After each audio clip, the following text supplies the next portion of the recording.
नमस्कार,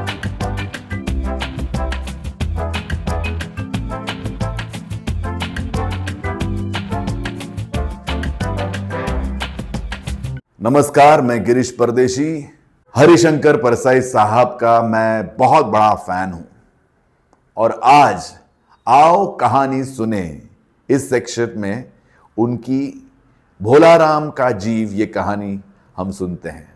मुझे यकीन है कि आप इस कहानी को बहुत एंजॉय करेंगे। आइए सुनते हैं भोलाराम का जीव। ऐसा कभी नहीं हुआ था। धर्मराज लाखों वर्षों से असंख्य आदमियों को कर्म और सिफारिश के आधार पर स्वर्ग या नरक में निवास स्थान अलॉट करते आ रहे थे, पर ऐसा कभी नहीं हुआ था। सामने बैठे चित्रगुप्त बार बार चश्मा पोंछ, बार बार थूक से पन्ने पलट रजिस्टर देख रहे थे, लेकिन गलती पकड़ में नहीं आ रही थी। आखिर उन्होंने खींचकर रजिस्टर इतने जोर से बंद किया कि मक्खी चपेट में आ गई। उसे निकालते हुए वो बोले, महाराज रिकॉर्ड सब ठीक है। भोलाराम के जीव ने 5 दिन पहले देह त्यागी और यमदूत के साथ इस लोक के लिए रवाना भी हुआ, पर यहां अभी तक नहीं पहुंचा। धर्मराज ने पूछा, और वो दूत वो कहां है? महाराज वो भी लापता है। इसी समय द्वार खुले और एक यमदूत बहुत बदहवास सा वहां आया। उसका मौलिक कुरूप चेहरा परिश्रम, परेशानी और भय के कारण और भी विकृत हो गया था। उसे देखते ही चित्रगुप्त चिल्ला उठे, अरे तू कहां रहा इतने दिन, और भोलाराम का जीव कहां है? यमदूत हाथ जोड़कर बोला, दया निधान, मैं कैसे बतलाऊं कि क्या हो गया। आज तक मैंने धोखा नहीं खाया, पर इस बार भोलाराम का जीव मुझे चकमा दे गया। 5 दिन पहले जब जीव ने भोलाराम की देह त्यागी, तब मैंने उसे पकड़ा और इस लोक की यात्रा आरंभ की। नगर के बाहर ज्यों ही मैं उसे लेकर एक तीव्र वायु तरंग पर सवार हुआ, ज्यों ही वो मेरे चंगुल से छूटकर न जाने कहां गायब हो गया। इन 5 दिनों में मैंने सारा ब्रह्मांड छान डाला, पर उसका कहीं पता नहीं चला। धर्मराज क्रोध से बोले, मूर्ख, जीवों को लाते लाते बूढ़ा हो गया, फिर भी एक मामूली बूढ़े आदमी के जीव ने तुझे चकमा दे दिया। दूत ने सिर झुकाकर कहा, महाराज मेरी सावधानी में बिल्कुल कसर नहीं थी। मेरे इन अभ्यस्त हाथों से अच्छे अच्छे वकील भी नहीं छूट सके, पर इस बार तो कोई इंद्रजाल ही हो गया। चित्रगुप्त ने कहा, महाराज आजकल पृथ्वी पर इस प्रकार का व्यापार बहुत चल रहा है। लोग दोस्तों को फल भेजते हैं और वो रास्ते में ही रेलवे वाले उड़ा लेते हैं। होजियरी के पार्सलों के मोजे रेलवे अफसर पहनते हैं। मालगाड़ी के डिब्बे रास्ते में ही कट जाते हैं। एक बात और हो रही है महाराज, राजनीतिक दलों के नेता विरोधी नेता को उड़ाकर कहीं बंद कर लेते हैं। अरे कहीं भोलाराम के जीव को भी तो किसी विरोधी ने मरने के बाद भी खराबी करने के लिए नहीं उड़ा दिया। धर्मराज ने व्यंग से चित्रगुप्त की ओर देखते हुए कहा, तुम्हारी भी रिटायर होने की उम्र आ गई है। भला भोलाराम जैसे नगण्य दीन आदमी से किसी को क्या लेना देना। इसी समय कहीं से घूमते फिरते नारद मुनि वहां आ गए। धर्मराज को गुमसुम बैठे देख बोले, क्यों धर्मराज, कैसे चिंतित बैठे हैं? क्या नरक में निवास स्थान की समस्या अभी हल नहीं हुई? धर्मराज ने कहा, अरे वहां की समस्या तो कभी की हल हो गई है मुनिवर। नर्क में पिछले सालों में बड़े गुणी कारीगर आ गए हैं। कई इमारतों के ठेकेदार हैं जिन्होंने पूरे पैसे लेकर रद्दी इमारतें बनाई हैं। बड़े बड़े इंजीनियर भी आ गए हैं जिन्होंने ठेकेदारों से मिलकर भारत की पंचवर्षीय योजनाओं का पैसा खाया। ओवरसियर हैं जिन्होंने उन मजदूरों की हाजिरी भरकर पैसा हड़पा जो कभी काम पर गए ही नहीं। इन्होंने बहुत जल्दी में नर्क में कई इमारतें तान दी हैं। भाई वो समस्या तो हल हो गई। हाँ, भोलाराम नाम के एक आदमी की 5 दिन पहले मृत्यु हुई। उसके जीव को यह दूत यहां ला रहा था कि जीव इसे रास्ते में चकमा देकर कहीं भाग गया। इसने सारा ब्रह्मांड छान डाला पर वो कहीं नहीं मिला। अगर ऐसा होने लगा मुनिवर तो पाप पुण्य का भेद ही मिट जाएगा। नारद ने पूछा, उस पर इनकम टैक्स तो बकाया नहीं था, हो सकता है उन लोगों ने रोक लिया हो। चित्रगुप्त ने कहा, अरे मुनिवर, इनकम होती तो टैक्स होता ना, मैं भूखमरा था। नारद बोले, मामला दिलचस्प है। अच्छा, मुझे उसका नाम पता तो बतलाओ, मैं पृथ्वी पर जाता हूं। चित्रगुप्त ने रजिस्टर देखकर बताया, अरे भोलाराम नाम था उसका। अरे जबलपुर शहर के घमापुर मोहल्ले में नाले के किनारे एक 1.5 कमरे के टूटे फूटे मकान में वो परिवार समेत रहता था। उसकी एक स्त्री थी, 2 लड़के और एक लड़की। हाँ, उम्र लगभग 60 साल। सरकारी नौकर था, 5 साल पहले रिटायर हो गया था।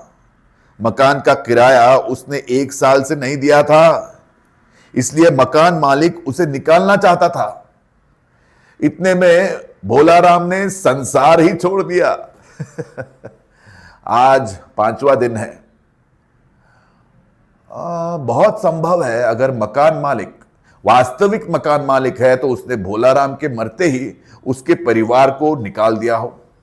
इसलिए आपको परिवार की तलाश में काफी घूमना पड़ेगा। मां बेटी के सम्मिलित क्रंदन से ही नारद भोलाराम का मकान पहचान गए। द्वार पर जाकर उन्होंने आवाज लगाई, नारायण नारायण। लड़की ने देखकर कहा, आगे आओ महाराज। नारद ने कहा, नहीं नहीं नहीं, मुझे भिक्षा नहीं चाहिए, मुझे भोलाराम के बारे में कुछ पूछताछ करनी है। अपनी मां को जरा बाहर भेजो बेटी। भोलाराम की पत्नी बाहर आ गई। नारद ने कहा, माता, भोलाराम को क्या बीमारी थी? क्या बताऊं, गरीबी की बीमारी थी। 5 साल हो गए पेंशन पर बैठे, पर पेंशन अभी तक नहीं मिली। हर 10-15 दिन में एक दरख्वास्त देते थे, पर वहां से या तो जवाब नहीं आता था, और आता तो यही कि तुम्हारी पेंशन के मामले पर विचार हो रहा है। इन 5 सालों में मेरे सब गहने बेचकर हम खा गए, फिर बर्तन बिके,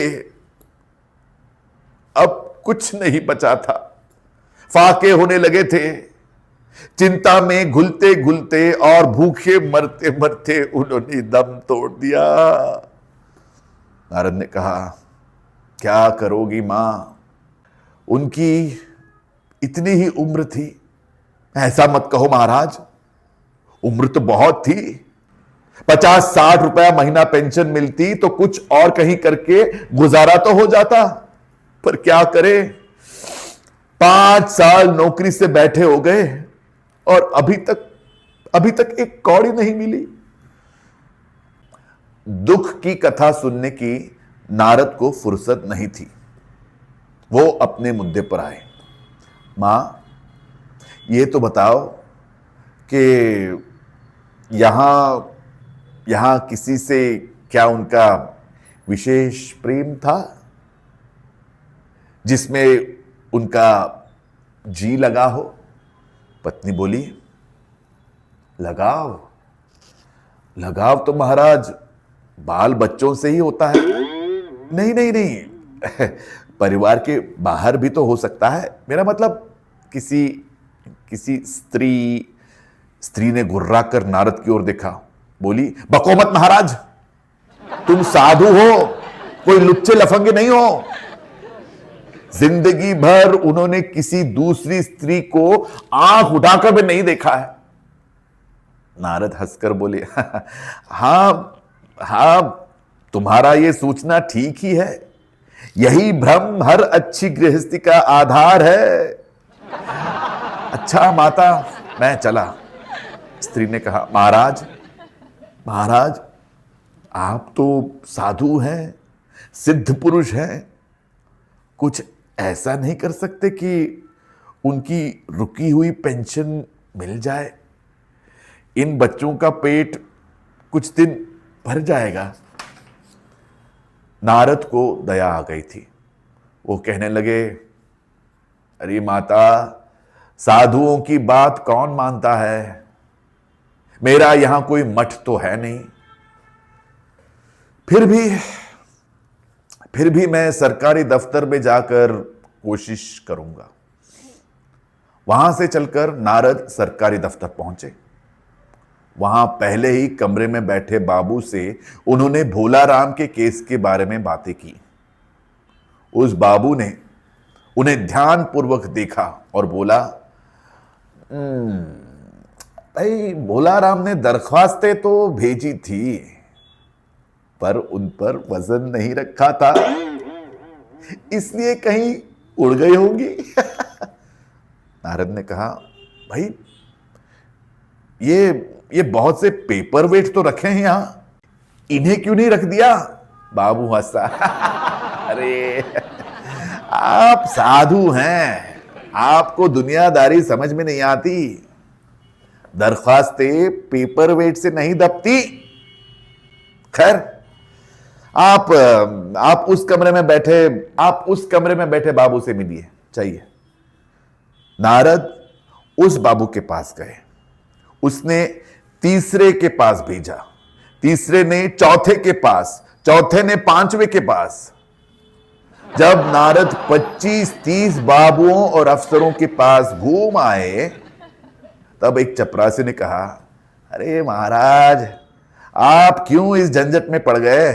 आप अगर साल भर भी यहां चक्कर लगाते रहें तो भी काम नहीं होगा।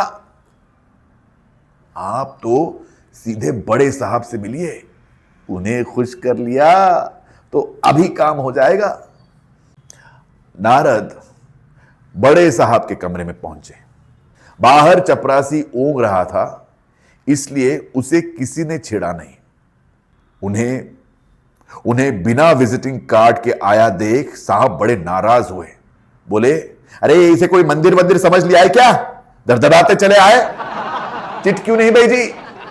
नारद ने कहा, कैसे भेजता, वो चपरासी तो सो रहा है। अच्छा, क्या काम है? साहब ने रौब से पूछा। नारद ने भोला राम का पेंशन केस बतलाया। साहब बोले, अरे आप हैं वैरागी, दफ्तरों के रीति रिवाज नहीं जानते। असल में भोला राम ने गलती की। भाई, ये भी एक मंदिर है, यहां भी दान पुण्य का काम करना पड़ता है, भेंट चढ़ानी पड़ती है। आप भोला राम के आत्मीय मालूम होते हैं। सुनिए, भोला राम की दरख्वास्तें उड़ रही हैं, उन पर वजन रखिए। नारद ने सोचा कि फिर यहां वजन की समस्या खड़ी हो गई। साहब बोले, भाई, सरकारी पैसे का मामला है, पेंशन का केस 20 दफ्तरों में जाता है, देर लगी जाती है। 20 बार एक ही बात को 20 जगह लिखना पड़ता है, तब पक्की होती है। अरे, जितनी पेंशन मिलती है उतनी कीमत की तो स्टेशनरी लग जाती है। काम जल्दी भी हो सकता है, मगर साहब रुके। नारद ने कहा, मगर क्या? साहब ने कुटिल मुस्कान के साथ कहा, मगर वजन चाहिए। आप समझे नहीं? अरे जैसे जैसे आपकी ये सुंदर वीणा है, इसका भी वजन भोलाराम की दरख्वास्त पर रखा जा सकता है। मेरी लड़की गाना बजाना सीखती है, ये मैं उसे दे दूंगा। साधुओं की वीणा से तो और अच्छे स्वर निकलते हैं। लड़की जल्द ही संगीत सीख गई तो उसकी शादी हो जाएगी। नारद अपनी वीणा छीनते देखकर जरा घबराए, फिर भी संभल कर उन्होंने वीणा टेबल पर रखकर कहा, ये लीजिए, अब जरा जल्दी उसकी पेंशन का ऑर्डर निकाल दीजिए। साहब ने प्रसन्नता से उन्हें कुर्सी दी, वीणा को एक कोने में रखा और घंटी बजाई। चपरासी हाजिर हुआ। साहब ने हुक्म दिया, अरे सुनो, बड़े बाबू से भोलाराम के केस की फाइल लाओ। थोड़ी देर बाद चपरासी भोलाराम की 100-150 दरखास्तों से भरी फाइल लेकर आया। उसमें पेंशन के कागजात भी थे। साहब ने फाइल पर का नाम देखा और निश्चित करने के लिए पूछा, क्या नाम बताया आपने? साधु जी, क्या नाम बताया आपने? नारद ने समझा कि साहब कुछ ऊंचा सुनता है, इसलिए जोर से बोले, भोलाराम। तभी सहसा फाइल में से आवाज आई, कौन कौन पुकार रहा है मुझे? पोस्टमैन है क्या? पेंशन का ऑर्डर आ गया? साहब डरकर कुर्सी से लुढ़क गए। नारद भी चौंके, पर दूसरे ही क्षण बात समझ गए और बोले, भोलाराम, तुम क्या भोलाराम के जीव हो? हां, आवाज आई। नारद ने कहा, मैं नारद हूं, मैं तुम्हें लेने आया हूं। चलो चलो भाई, जल्दी चलो, स्वर्ग में तुम्हारा इंतजार हो रहा है। आवाज आई, मुझे नहीं जाना, मैं तो पेंशन की दरखास्तों में अटका हूं, यही मेरा मन लगा है, मैं अपनी दरख्वास्तें छोड़कर नहीं जा सकता।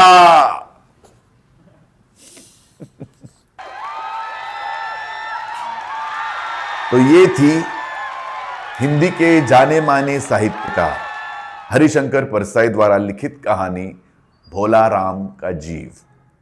अगर आपको पसंद आए तो जरूर कमेंट सेक्शन में कमेंट लिखकर बताइएगा। और भी अच्छी अच्छी कहानियां सुनने के लिए मेरे चैनल को सब्सक्राइब कीजिए, जिसमें है आओ कहानी सुने का सेक्शन। और कौन सी कहानियां आप हमसे सुनना चाहते हैं, ये अगर आप कमेंट सेक्शन में लिख दें तो हमें चयन करने में आसानी हो जाएगी और एनकरेजमेंट मिलेगी।